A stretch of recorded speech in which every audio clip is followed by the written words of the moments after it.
Hey, what's up, y'all? It's me, Nate Almighty, and I'm back today with another amazing, compelling, and descriptive Raising Kanan Season 4 theory and prediction. And in today's theory, I will explain who created the monster that we have all come to know as Ronnie Myers Mathis.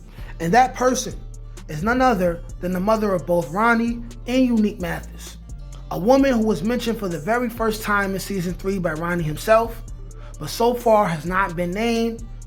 But being that Ronnie is now dead and Unique is still alive, the writers have given us the opportunity to see this mysterious woman be introduced to the show. And when it comes to Ronnie's personality, I will explain how Ronnie became the person who he was by the time we first met him in Season 3 of Raising Kanan.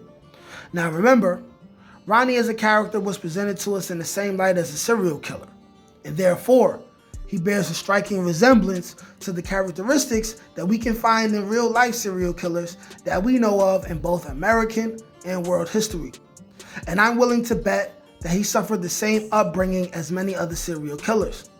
And his mother is the person responsible for the upbringing that turned Ronnie into a monster. What I'm saying is, Ronnie must have suffered a traumatic head injury as well as other dramatic situations in his young life that were caused by his mother that all led him to be the character that we know him for. We will find out that he went through other similar situations to real-life serial killers in their own childhood as well. And this will all be revealed when the writers finally give us the true backstory of both the Mathis brothers, as well as introducing their mother to the series.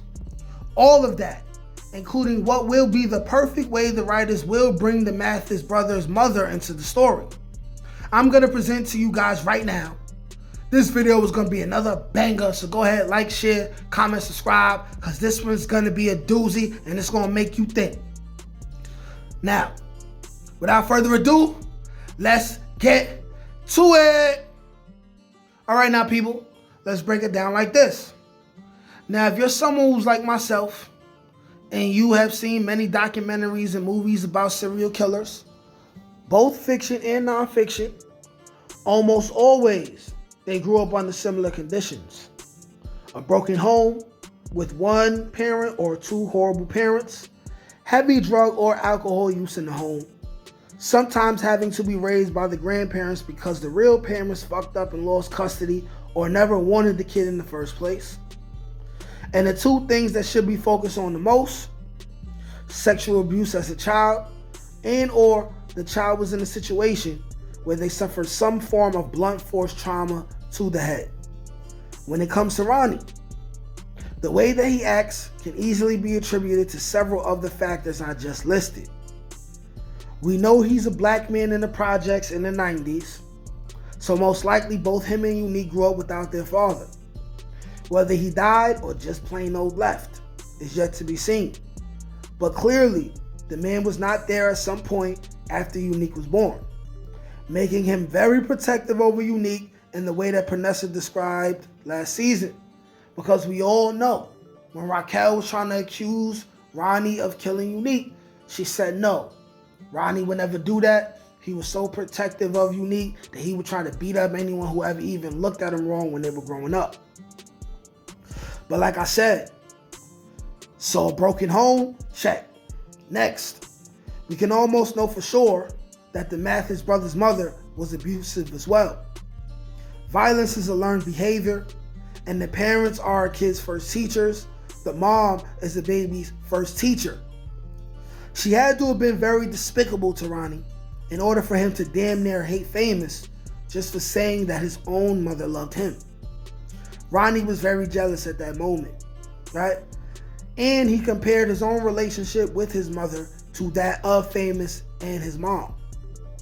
They are very estranged, especially if we do find out that she is still alive and walking around Queens. Because then, why would both Unique and Ronnie not visit her? Why would Unique never bring his son to see his own mother? We, as in me, think the worst mother in power history will be proven to be Joyce Thomas. But the woman who created Ronnie has to be closer to the devil than Joyce Thomas. Because either she did horrible things to her boys, or she was under the influence and allowed it to happen. Now, the mother of the Mathis brothers would have been an adult in a time in America where a lot of parents were getting extremely addicted to heroin as well, which could play a factor.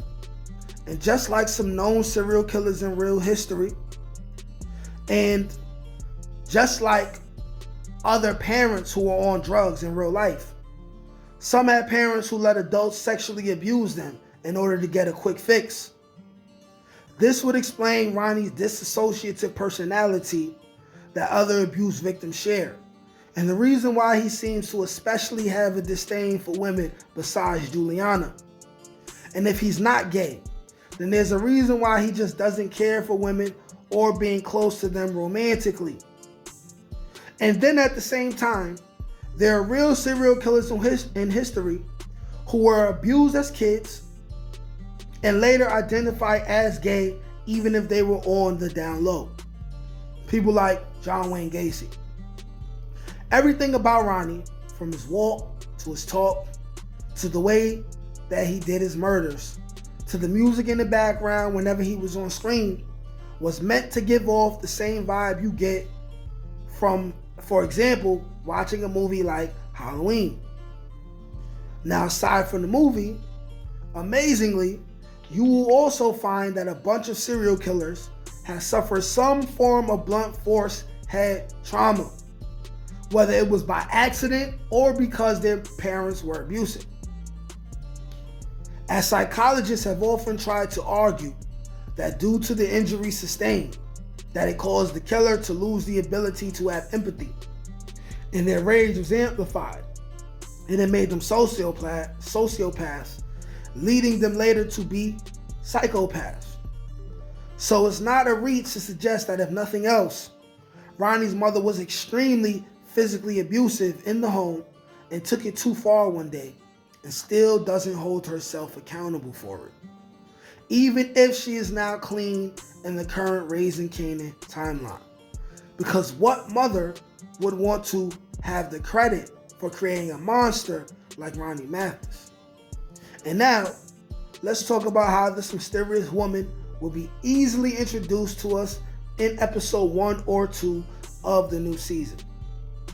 Now, being that Ronnie was just killed in the final episode of last season, we can expect a very small and brief funeral of Ronnie Mathis to be held in either the first or second episode of Raising Kanan. And if not, we can still expect Ronnie to be inside the coroner's building, the coroner's room, and his body will have to be identified by either Pranessa or most likely another family member of Ronnie and Unique, which will be the mother of the Mathis brothers. And when this woman is presented, I'm telling y'all, this woman will be extremely despicable. This will be a woman who, if it's at a funeral or it's at the coroner's building, coroner's room, office, whatever you want to call it, she can meet Pranessa there. And then they have a conversation, and we can see the Mathis brothers' mother say something like, "I don't know where I went wrong with him," right? Totally not holding herself accountable. Probably saying something like, "I know I used to get high, I know I used to get drunk, but I did not raise Ronnie to become the person who went to jail, this violent person." To the point where she will say something like, "Ever since he had that accident when he was 12 years old, he was never the same. Ronnie was always different," right? She may even herself, right, speak on Ronnie's sexuality and speak on how she called him a little F word, right? Rhymes with maggot, things of that nature. And being that this is going to be an old school mom in the 90s, it's not far-fetched to say that she was that kind of parent, right? Parents in 2024 have way more compassion for sexual orientation with their children than they did in the 90s, right? What we seen Marvin do to Jukebox, right?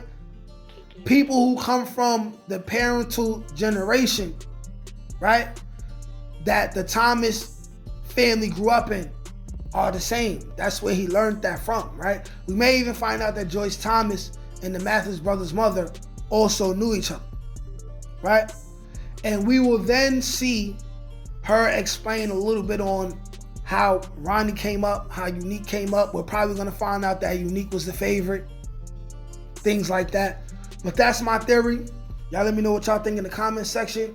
Like, share, comment, subscribe. Peace. Can't teach that shit, nigga. Come on. That's God-gifted. That's touched by an angel. That's on the dome, nigga.